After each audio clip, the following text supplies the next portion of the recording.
Bonjour, bienvenue dans votre émission Mes nouveaux héros.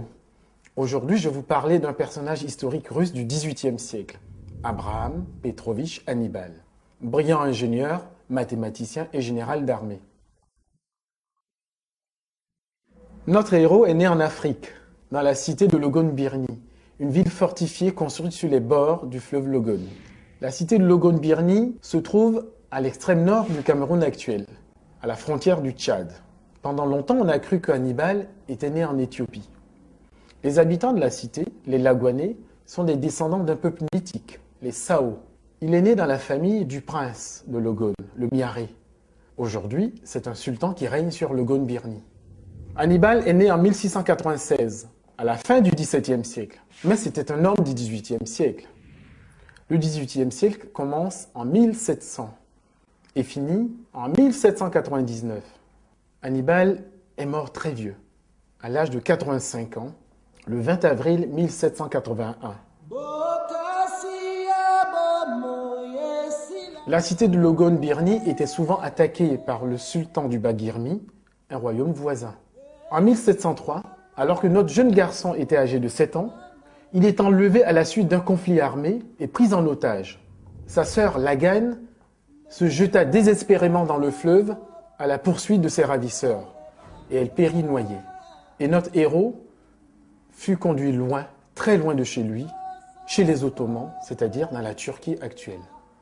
À Constantinople, le jeune garçon est converti à l'islam et reçoit le prénom Ibrahim. En raison de son origine princière, il est mis au service du sultan. Il devient page, c'est-à-dire serviteur au palais. Mais un an plus tard, il est transféré clandestinement à Moscou, à la cour du tsar de toutes les Russies, Pierre Ier le Grand. Le tsar l'adopte, le fait baptiser à la religion grecque-orthodoxe sous le nom d'Abraham Petrovitch Petrov. Désormais, il est connu sous le nom d'Abraham. Il devient page, puis secrétaire du tsar. En quelques années, il devient confident et un des plus proches collaborateurs de l'empereur russe. Le jeune Abraham apprend les langues, le russe, le français, le néerlandais, mais il aime plus que tout les mathématiques. Dès que le tsar s'en aperçoit, il le confie au meilleur professeur. Alors qu'il a 15 ans, le tsar lui offre un livre d'arithmétique. Hannibal a conservé précieusement ce livre dans sa bibliothèque personnelle. Aujourd'hui, 297 ans après, on peut toujours voir ce livre dans sa maison devenue musée. Lorsqu'il a 21 ans, le tsar l'emmène en France, apprendre les mathématiques, les sciences de l'ingénieur et les fortifications de Vauban. Il retourne à Moscou 6 ans plus tard avec un brevet d'ingénieur et le grade de capitaine de l'armée française. En 1725, Abraham écrit un traité de géométrie qui est le premier livre de mathématiques écrit en Russie. Il enseigne les mathématiques dans les écoles techniques de Russie. En 1725, à la mort du tsar, son père adoptif Pierre Ier le Grand, la nouvelle impératrice, sa mère adoptive, la tsarine Catherine Ier, le nomme professeur de mathématiques et de fortification du prince héritier et futur empereur Pierre II. Abraham Petrovitch devient le chef du corps des ingénieurs de l'armée impériale russe. En fait, il est le premier ingénieur militaire russe moderne. Déjà en 1726, il remet à l'impératrice son deuxième livre, un traité sur l'art des fortifications. C'est aussi lui qui traduit en russe les ouvrages techniques étrangers. Il dirige tous les grands travaux dans l'Empire russe. Les canaux, par exemple le canal de Ladoga, qui est le plus grand fleuve d'Europe. Les ports, les forteresses, les places fortes. En fait, tout le système de défense de l'Empire russe est sous sa direction. Il introduit de nouvelles techniques de construction des forteresses. C'est lui qui introduit aussi l'enseignement de l'architecture civile dans les écoles d'ingénieurs. En fait, il devient le Vauban russe.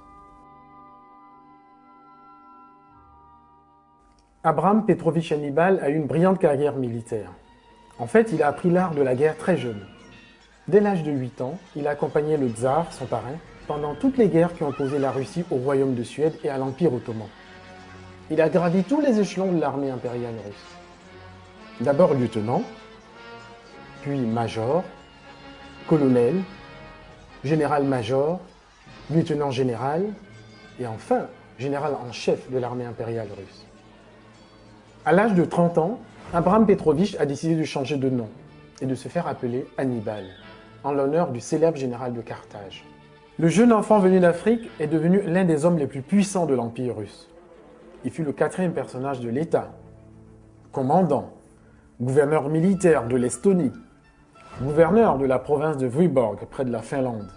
En reconnaissance des nombreux services rendus à sa nouvelle patrie, l'impératrice Élisabeth, sa sœur adoptive, lui a donné des terres avec des centaines de serfs, des paysans. Il est donc devenu un riche propriétaire terrien, un barin, c'est-à-dire un seigneur. Il fut le premier en Russie à construire des hôpitaux et des pharmacies pour les ouvriers sur les chantiers, des écoles pour les fils d'ouvriers. Il fut également le premier à interdire les châtiments corporels qu'on infligeait à l'époque aux paysans. C'était donc un humaniste. Abraham Hannibal s'est marié à Christine Régine de Schöberg, une aristocrate suédoise. Ils eurent 7 enfants, 4 fils et 3 filles. Leur fils aîné, Ivan Hannibal, fut un brillant général et héros de guerre. Ses frères furent aussi des militaires. Quant à ses sœurs, elles reçurent une éducation française et épousèrent des fils de grandes familles russes. La petite fille du général noir de Russie, Nadine Hannibal, qu'on appelait aussi la Belle Créole, est la mère du plus grand poète russe, Alexandre Pouchkine, né en 1799, la dernière année du XVIIIe siècle. Dire que le plus grand poète de Russie, Alexandre Pouchkine, est un descendant d'Africains, c'est quelque chose qui a une force incroyable. Le fait de comprendre qu'un Africain, dans une époque, dans un siècle où on était encore en plein esclavage, où les préjugés contre les Noirs étaient en train d'avoir une assise scientifique, étaient enseignés, en fait, ces préjugés, qu'il y avait des Noirs, des Africains qui avaient pu surmonter toutes ces barrières-là. Les recherches de Dieudonné Niamonkou sont hautement symboliques. Parce que mon travail d'historien tend à montrer que l'histoire n'est pas linéaire du tout. On pense que nous vivons aujourd'hui au XXIe siècle, donc nous sommes en fait héritiers d'une tradition humaniste qui fait que nous sommes la partie la plus évoluée de l'humanité depuis des siècles, des millénaires. C'est pas vrai. L'opinion qu'on se fait sur la place des Noirs dans les sociétés européennes est fausse. C'est-à-dire que les Noirs, par exemple, dans les sociétés européennes, ont occupé des postes plus importants il y a des siècles et même des millénaires, puisqu'il y a 2000 ans, des Africains ont été empereurs à Rome, ont été papes au Vatican. En faisant ce travail, effectivement, on arrive à comprendre finalement que oui, il y a eu des apports africains aux sociétés européennes. Tel Cheikh Anta Diop, le travail de Dieudonné Niamonkou est fondateur. Il permet de ne pas oublier l'apport du continent à la culture et à la civilisation mondiale. Alexandre Pouchkine, le père de la littérature moderne russe, avait un aïeul camerounais. C'est l'immense découverte qu'a faite l'historien béninois Dieudonné Niamonkou. Aude Van den Broek est allé à sa rencontre. Historien de formation, Dieudonné Niamonkou est un vrai touche-à-tout. Tour à tour écrivain, traducteur littéraire et conférencier, ce Béninois est un véritable passionné d'histoire. L'année dernière, son travail a été récompensé par une bonne surprise. J'ai été amené, dans le cadre de mes recherches, à faire une découverte, à identifier effectivement le lieu de naissance d'un personnage important dans l'histoire de la Russie. Il s'agit de l'arrière-grand-père du poète russe Alexandre Pouchkine, et que cela m'a valu effectivement des prix en Russie, et qu'il y a l'année dernière, le sultan du Logone, cette région à l'extrême nord du Cameroun, où est né en 1696 l'arrière-grand-père du poète russe Pouchkine, qui s'appelait Abraham Hannibal. Le sultan de cette région m'a fait venir dans le cadre du festival Sao Kotoko et m'a honoré du titre de Alcali de Sa Majesté le Sultan. Donc je suis le conseiller juridique du sultan de Logone Birni. Un véritable honneur pour ce spécialiste de la diaspora africaine en Europe. Dieudonné Niamonkou, vous êtes historien et homme de lettres. Vous êtes aussi l'auteur d'Abraham Hannibal, l'aïeul noir de Pouchkine. Comment avez-vous réussi à remonter dans la généalogie d'Alexandre Pouchkine ? Pour remonter dans la généalogie d'Alexandre Pouchkine, j'ai dû m'intéresser d'abord aux écrits d'Alexandre Pouchkine sur sa famille et aussi aux archives russes. Pouchkine a écrit un roman, Le Nègre de Pierre le Grand, dans lequel il parlait de son arrière-grand-père africain, qui était noir, Abraham Hannibal. Et pour reconstituer son histoire, j'ai étudié les archives russes et c'est ainsi que j'ai découvert que un enfant africain a été déporté de l'Afrique vers la cour ottomane en 1703 et puis ensuite à la cour du tsar de Russie Pierre Ier le Grand. Et cet enfant était originaire du Cameroun actuel, contrairement à la thèse ancienne qui disait qu'il était originaire de l'Éthiopie. C'est-à-dire que l'origine africaine était mentionnée, mais on disait qu'elle était plutôt éthiopienne, parce qu'on pensait que dans une région du nord de l'Éthiopie, ce n'était pas de vrais Noirs qui y étaient. Donc on disait que c'était des Noirs métissés à des peuples sémites. Donc c'était pas un vrai Noir. Et cependant, Pouchkine lui-même parlait de cette origine africaine. Il disait qu'il était un descendant de nègres. Il a écrit un roman qu'il a consacré à son aïeul noir, Abraham Hannibal. Il a fait des recherches toute sa vie. Il a dit « Je compte encore bien voir mon vieux nègre de grand ongle qui, je suppose, va mourir un de ces 4 matins. » En effet. Oui. Mais ça c'était connu alors, c'était... Oui, c'était connu. On savait que Pouchkine avait une origine africaine, mais on ne connaissait pas l'histoire de cet aïeul noir. Pourtant, il y a eu des travaux qui ont été consacrés à ce personnage en Russie, mais ces travaux ont été pour la plupart destinés à des spécialistes, n'ont pas été vraiment vulgarisés, même s'il y a eu un film en Union soviétique dans les années 76 joué par Vysotsky qui interprétait le rôle d'Hannibal. Mais on savait très peu de choses de cette origine, et puis on disait que ce n'était pas un noir, c'était un hamite. Oui, alors Hannibal, on va voir justement le visage qu'il pouvait avoir à travers des dessins qui le représentent. Un siècle de polémique, vraiment, pour en arriver là. Hein. En effet, contrairement à l'opinion de Pouchkine qui disait qu'il était un descendant de nègres, de nombreux auteurs ont dit non, Pouchkine s'est trompé, son aïeul noir n'était pas noir, ouais. En fait, il était un demi-noir, il n'était pas un noir. On vient de le voir là à l'image, c'est pas évident, hein, c'est oui. Hannibal. D'ailleurs, c'est vrai que ces portraits n'étaient pas très vulgarisés. Donc, il a été... Alors, ce qui est curieux, c'est qu'au XVIIIe siècle, donc, il n'y a pas en fait de racisme en Russie, il n'est pas l'objet de racisme, mais il est vrai qu'à posteriori, cette origine noire va être un peu occultée. Ouais. Alors, il va faire des travaux tout à fait exceptionnels, notamment pour les questions militaires. Hannibal va rentrer, va avoir un rôle tout à fait fondamental. Oui, Hannibal est le plus grand ingénieur russe du XVIIIe siècle. Il a été général en chef de l'armée impériale russe, chef du corps des ingénieurs, directeur technique de l'armée impériale russe. Il a formé de nombreuses générations d'ingénieurs militaires russes. Pendant de nombreuses années, le système de défense de l'Empire russe était sous sa direction. Il a construit des grands canaux comme le canal de Kronstadt, de Ladoga, le port de la Baltique. Il a été pendant 10 ans chef militaire de la province estonienne Tallinn, où il a dirigé les travaux de fortification, de restauration des forteresses. Il a, à Saint-Pétersbourg, pour ceux qui connaissent la forteresse Saint-Pierre et Paul de Saint-Pétersbourg, il a été directeur des travaux de Saint-Pierre et Paul. Ouais. Pour un enfant, acheté pour combien sur un marché aux esclaves? On n'a pas une idée exacte du coût, mais il est vrai que les enfants esclaves s'achetaient pour des sommes dérisoires à l'époque. Hein, des sommes dérisoires. Et il y a eu une polémique d'ailleurs que Pouchkine, qui a concerné directement Pouchkine. Un de ses adversaires littéraires s'est moqué de lui dans un article disant que l'aïeul de Pouchkine avait été acheté pour une bouteille de rhum. Et Pouchkine, bien sûr, a réagi farouchement contre cette attaque et a dit, même si son aïeul noir avait été acheté pour une bouteille de rhum, il a été le confident du plus grand empereur russe, il a été son confident. Alors, bon, pour parler de vous, Dieudonné Gnarmankou, vous êtes donc linguiste, vous travaillez, vous êtes professeur à Paris, mais vous avez fait vos études en Russie. La présence africaine en Russie, on dit qu'il y a des villages africains en Russie, encore aujourd'hui, c'est quelque chose de très peu connu. Oui, en effet, on sait très peu de choses sur cette histoire, mais il est vrai que en Russie, dans le sud de la Russie, dans la région du Caucase, il y a une communauté d'Africains qui est installée là depuis plus d'un siècle et qui vit, qui s'est métissée à la population locale, mais qui existe et dont on sait très peu de choses. Ils sont situés dans le nord de la Géorgie actuelle, en Abkhazie, dans la région de la ville de Souhoumi, sur les bords de la mer Noire. Et on peut encore y retrouver des Africains métissés à des Caucasiens qui parlent la langue autochtone locale et qui s'habillent en caucasien. Merci infiniment d'avoir donc réparé cette injustice, ou j'allais dire rendu cet hommage amplement mérité à Abraham Hannibal, l'aïeul noir de Pouchkine, Dieudonné Gnarmankou. Merci. Ce livre est publié chez Présence africaine. C'est un vrai roman d'aventure. Merci d'avoir été avec nous en direct pour nous en parler. Vous aimez la musique, mais vous vous illustrez plus par vos recherches et publications sur la présence des Africains et des Noirs en Europe et de leurs descendants. Et vous venez nous parler, alors c'est un peu à la mode, puisqu'on a vu récemment la publication du bouquin de Thuram, Lilian Thuram, auquel vous avez participé. Racontez-nous un petit peu rapidement pourquoi cet engouement, comment on peut l'expliquer? C'est un mouvement récent, effectivement c'est nouveau.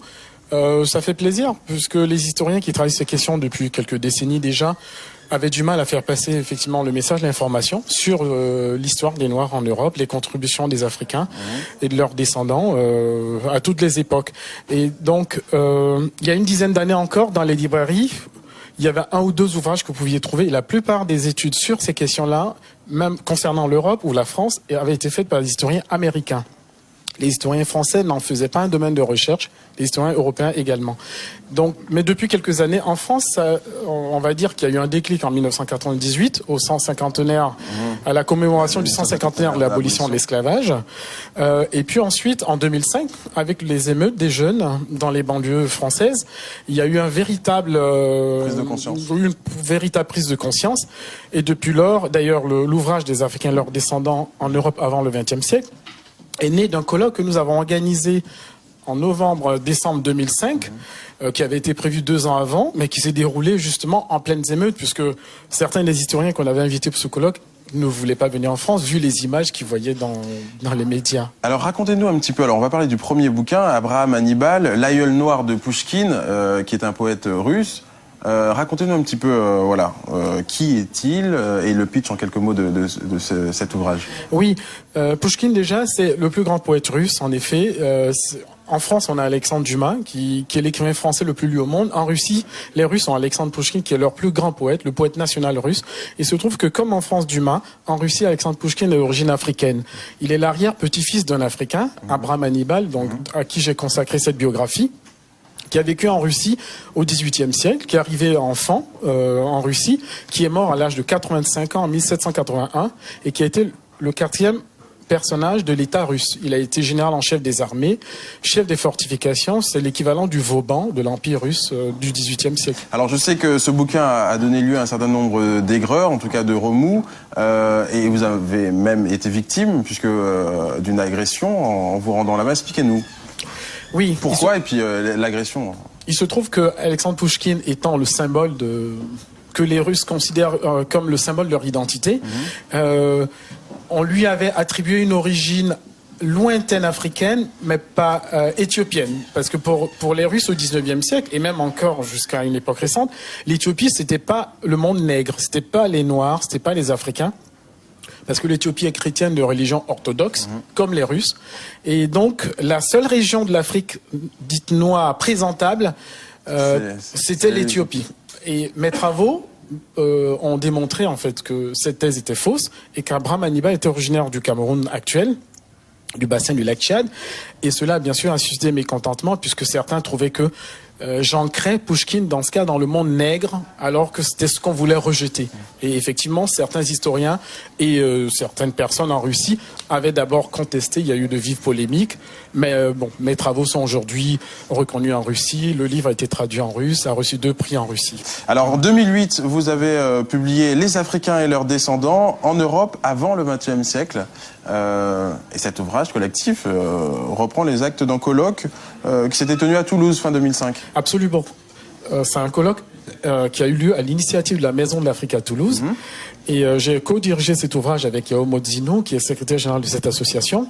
Nous avons fait venir 22 historiens africains, européens, américains, spécialistes justement de la question de la présence noire en Europe. Chacun spécialiste d'un pays européen. Donc au cours de ce colloque, et cet ouvrage reprend les travaux du colloque, nous avons montré que, quelle que soit la région de l'Europe que nous étudions, et quelle que soit l'époque que nous étudions, il y a toujours une présence noire en Europe. Et quelques exemples? Prenons Rome, à l'époque romaine, il y a 2000 ans. Des Africains vivaient à Rome. Il y avait tellement d'étudiants africains à Rome qu'il y a eu un arrêté qui interdisait, qui circule tard le soir dans les rues de Rome. Et certains sont devenus généraux des armées romaines, et même empereurs. Il y a eu des papes africains à Rome. D'accord, donc c'est vraiment important pour l'histoire universelle, hein, puisque effectivement, Nathalie, ça vous inspire, vous qui êtes comédienne et qui travaillez sur la négritude. Le fait qu'on révèle tout ce pan Il est d'histoire, temps que ces gens sachent que les Noirs sont partout. Exactement. Et qu'il y en a bien plus qui se cachent sous notre peau. Ne leur faites pas peur. En tout cas, pour les enfants, tout de suite, avançons masqués. En tout cas, pour les enfants aussi, c'est important pour vous de leur enseigner tout petit, tout jeune en tout cas, cette histoire. Et vous avez publié un ouvrage qui leur est destiné? Absolument. C'est dans Alexandre Dumas. Là, Alexandre Dumas, c'est le projet. Il y a un projet sur Alexandre Dumas. Exactement. Cet ouvrage-là est consacré au Chevalier Saint-Georges. Effectivement, il est important que les enfants, pas seulement les enfants d'origine antillaise ou africaine, tous les enfants connaissent toute cette histoire-là. Pourquoi est-ce que c'est l'histoire universelle? Pourquoi est-ce que les enfants, quand on leur enseigne l'histoire de France, Dans les manuels, il n'y a pas parmi les héros qu'on leur présente, il n'y a pas de noirs. Il y a quelques années, j'enseignais l'histoire dans un collège à Versailles. Et au cours sur la Révolution, pour les élèves 4e, je suis venu avec un article sur le général Dumas. Mes collègues professeurs m'ont dit, mais pourquoi? C'est qui ce général? Je dis, mais c'est un noir qui vit à Paris au XVIIIe siècle, qui était un des héros de la Révolution. Il était général à l'époque. Il faut que les élèves le sachent. Merci beaucoup pour cela et merci de réhabiliter un petit peu notre histoire à tous, l'histoire universelle tout simplement. Merci Daniel Dieudonné. Tout a commencé dans le Logone Birni, en pays Kotoko, au nord du Cameroun actuel. 2 enfants, un frère et sa sœur, jouent tranquillement sur les bords du fleuve Logone. Soudain, des hommes surgissent de nulle part, se saisissent du frère et l'entraînent dans une embarcation. La sœur se lance à sa poursuite, mais elle se noie. C'est une tragédie. Seulement, ce n'est pas la fin de l'histoire. C'est le commencement d'une autre histoire, jusqu'à la Russie des Tsars. Alors, écoutez.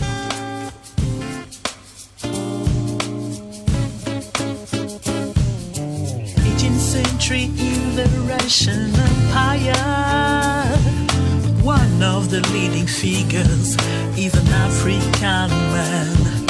See him standing tall upon the high wall, heading entire defense of this great empire. Military leader, eminent mathematician, talented diplomat, hydraulic engineer, fortification expert, chief administrator of the Ladoga Canal project, and of the commission of works in Kronstadt and the Baltic port.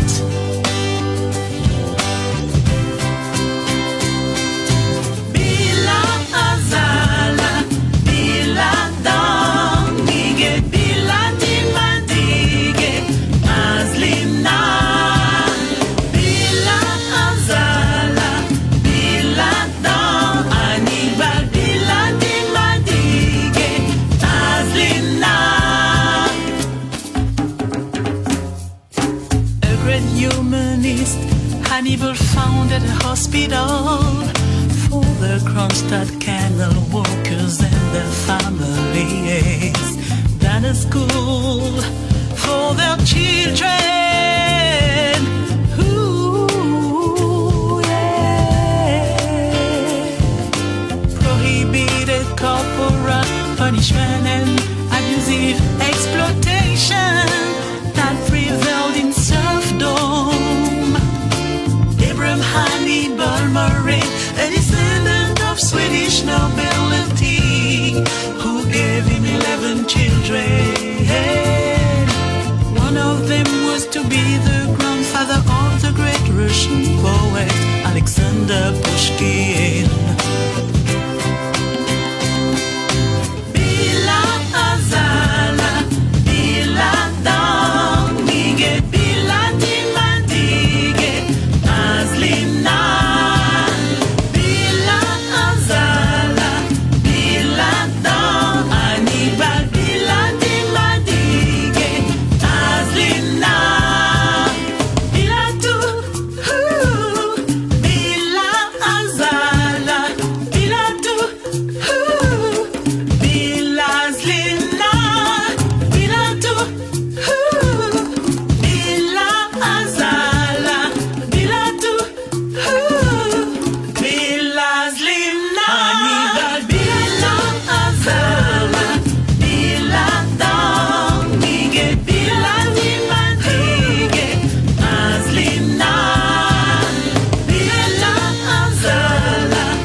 Петра на полотне «Битва при Лесной» и есть наш герой, родившийся в далеком африканском Лагоне.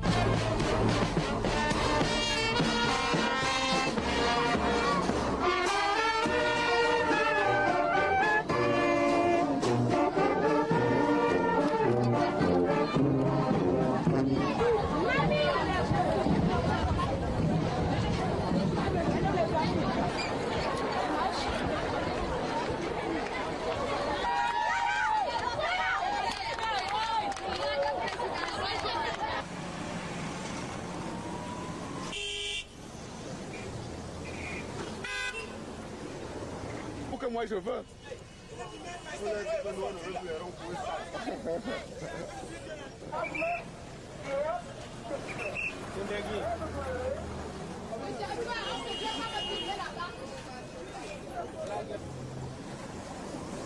В Камерун по приглашению правительства прибыла экспедиция сотрудников Всероссийского музея Пушкина из Санкт-Петербурга. Было решено снять фильм о предполагаемой родине знаменитого африканца. Особую помощь оказывало Министерство культуры Камеруна и его представитель, мадам Саломе Манга.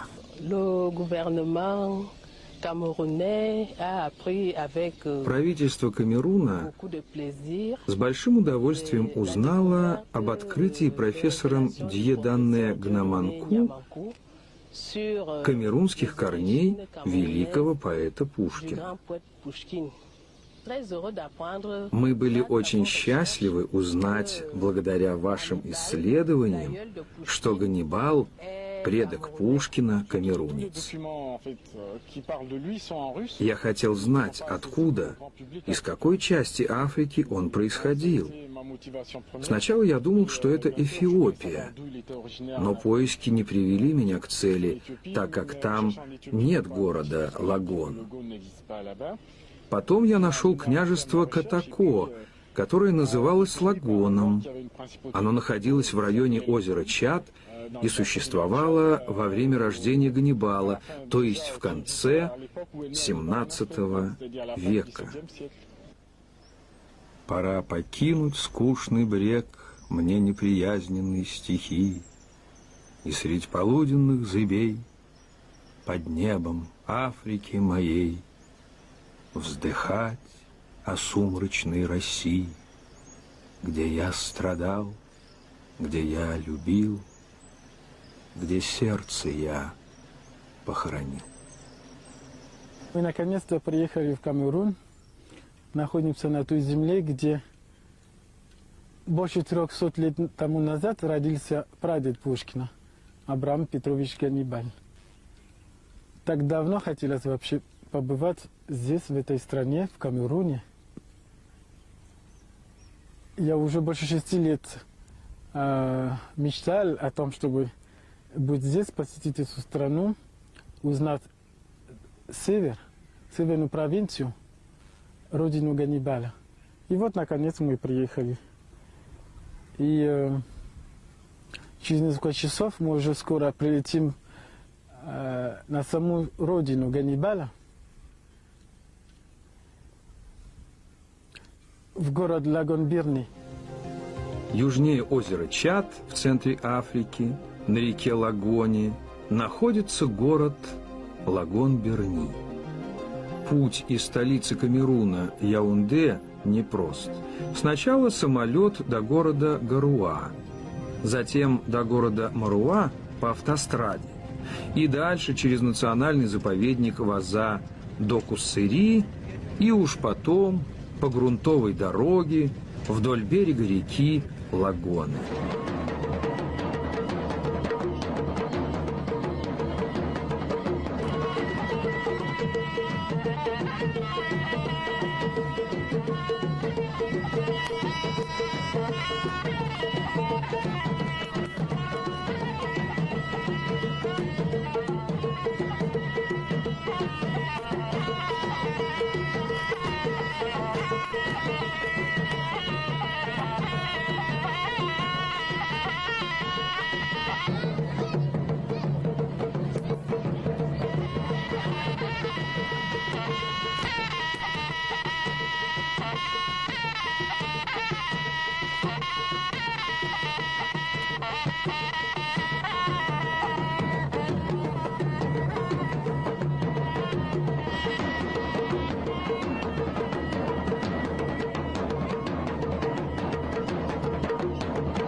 После пыльной и долгой дороги мы, кажется, попадаем в Средневековье.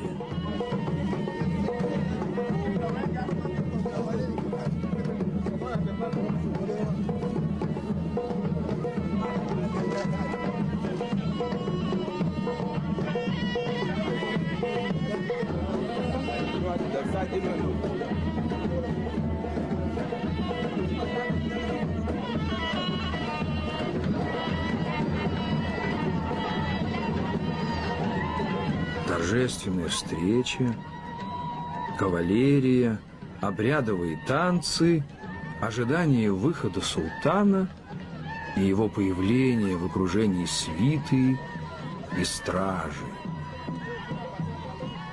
Какое здесь знойное солнце!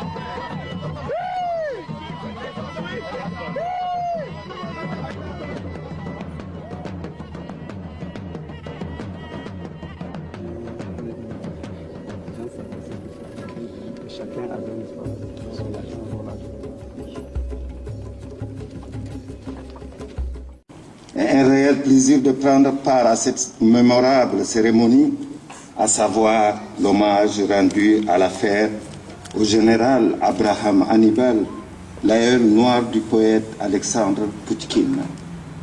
Un grand honneur pour l'opportunité qui m'est offerte d'exprimer toute ma gratitude, ma reconnaissance et de vous dire combien nous sommes heureux, ma délégation et moi-même, d'être associés à cet important événement ô combien historique. Un grand plaisir d'être parmi vous dans cette belle ville de la Fère qui accueille Abraham Hannibal et qui lui rend hommage ce jour. Permettez-moi de vous dire combien je suis sensible à l'accueil qui m'a été réservé ainsi qu'à la délégation qui m'accompagne.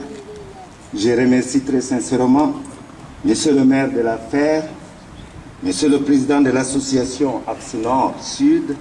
Enfin, je voudrais remercier le professeur Dieudonné Niamankou, alcali de Logon Birni, pour les travaux titanesques qu'il a réalisés pour aboutir aux origines camerounaises de Hannibal.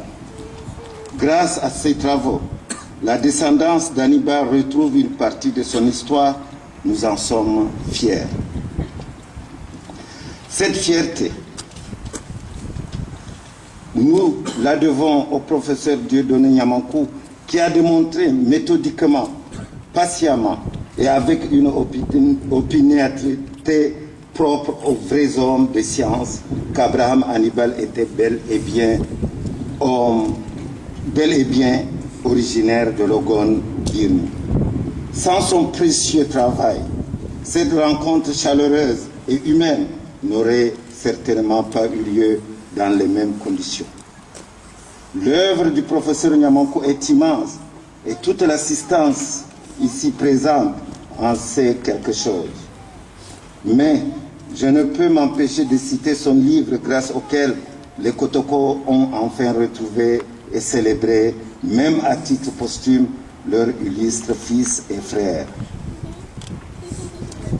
Il s'agit là, naturellement, de l'ouvrage Abraham Hannibal, l'aïeul noir de Pouchkine, publié en 1995. C'est grâce à Niamankou que nous pouvons affirmer aujourd'hui que Logon Birni est ville natale d'Abraham Hannibal.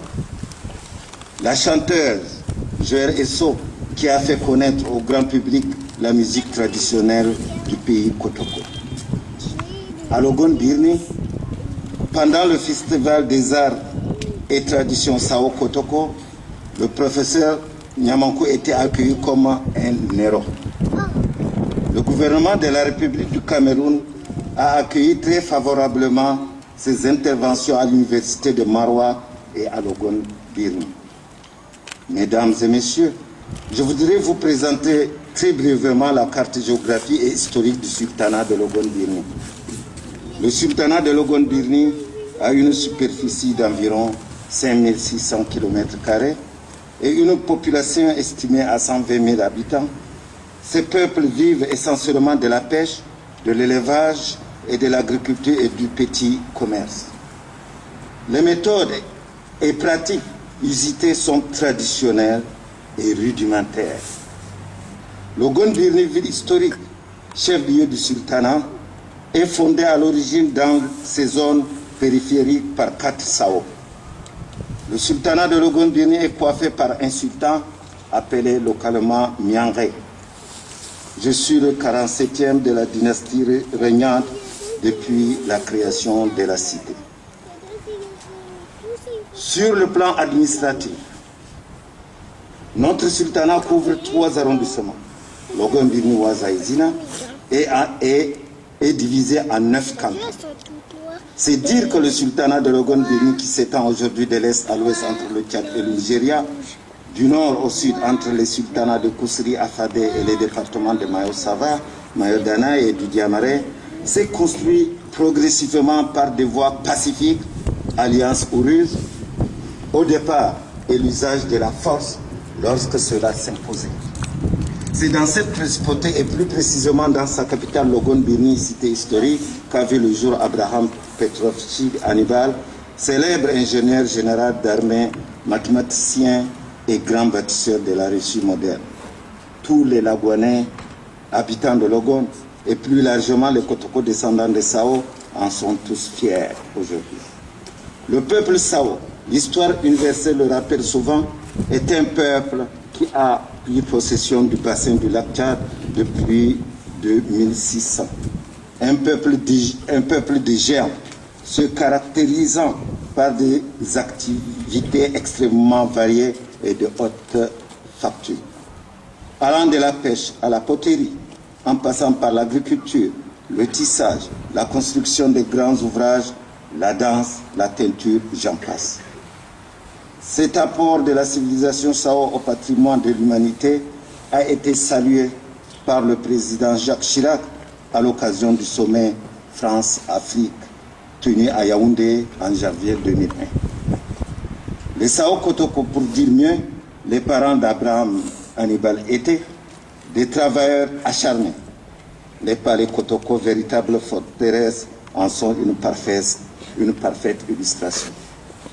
Courageux, braves, prêts à se sacrifier pour la défense de la patrie. Hospitaliers, accueillants, véridiques, dire la vérité constitue pour eux un impératif moral. Allergiques à l'injustice et au mépris. La ville de l'Ogon Birni est l'affaire. La ville de l'Ogon Birni et les villes russes de Suida et de Petrovko, l'association Axe Nord-Sud,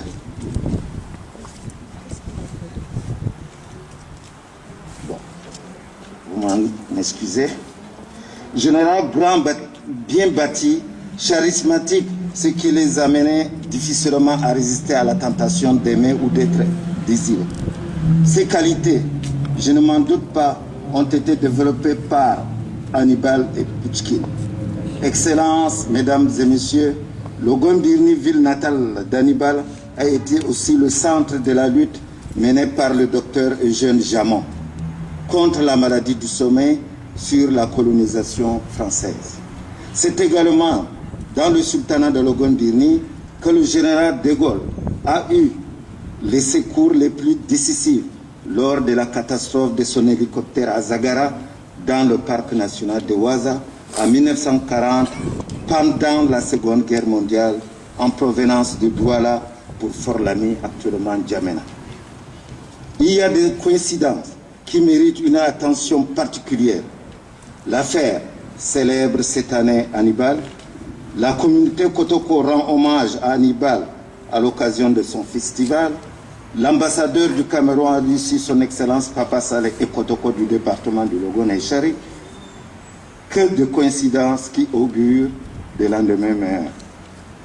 Lors de la 4e édition du Festival des Arts et Traditions Sao Kotoko, organisé cette année du 2 au 6 juin 2010 à l'Ogon Birni, un musée a été construit et unanimement la communauté l'a baptisé Musée Abraham Hannibal. Le professeur Niamankou a été intronisé Al-Khali de Logon Birni. Une conférence sur les origines camerounaises de Hannibal organisée à l'université de Maroua. Cette manifestation a connu la participation de plus de 15 chefs traditionnels du Cameroun, du Tchad et du Nigeria. Je voudrais saisir cette occasion pour appeler à un tissage de relations d'amitié, de partenariat, de jumelage entre la ville de Logon Birni et l'affaire, la ville de Logon Birni et les villes de Luce, de Saouda et de Petros-Co, l'association Axe Nord-Sud et l'association culturelle Sao Kotoko. Je ne saurais terminer mon propos sans vous inviter à visiter le sultanat de Logon Birni notamment. Logon Birni, ville de naissance d'Abraham Hannibal, après avoir bien évidemment visité l'affaire qu'il a formée et suida sa dernière demeure.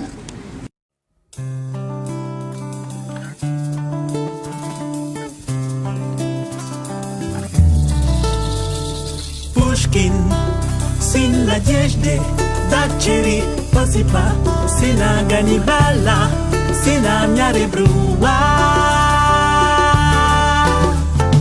Евгений Онегин, араб Петра Великого, медный всадник, капитанская дочка. Египетские ночи, пиковая дама, Анчар, Борис Годунов, повести Белькина, метель, деревня, Руслан и Людмила. Моя радословная начало автобиографии. Великий русский поэт Пушкин, сын надежды, дочери Осипа, сына Ганнибала, сына Мяребруа. Воспоминания в царском селе, станционный смотритель, Чадаеву, красавица, кавказский пленник, поэт вольность. Я вас любил, любовь, еще, быть может, мой первый друг, первое время чумы Полтава. Пора, мой друг, пора, под небом Африки моей. Пора, мой друг, пора, под небом Африки моей. Пушкин, сын надежды, дочери Осипа, сына Ганнибала, сына Мяребруа. Пушкин, ура, Ханнибал. Пушкин, сын надежды, дочери Осипа, сына Ганнибала, сына Мяребруа. Пушкин, ура, Ханнибал.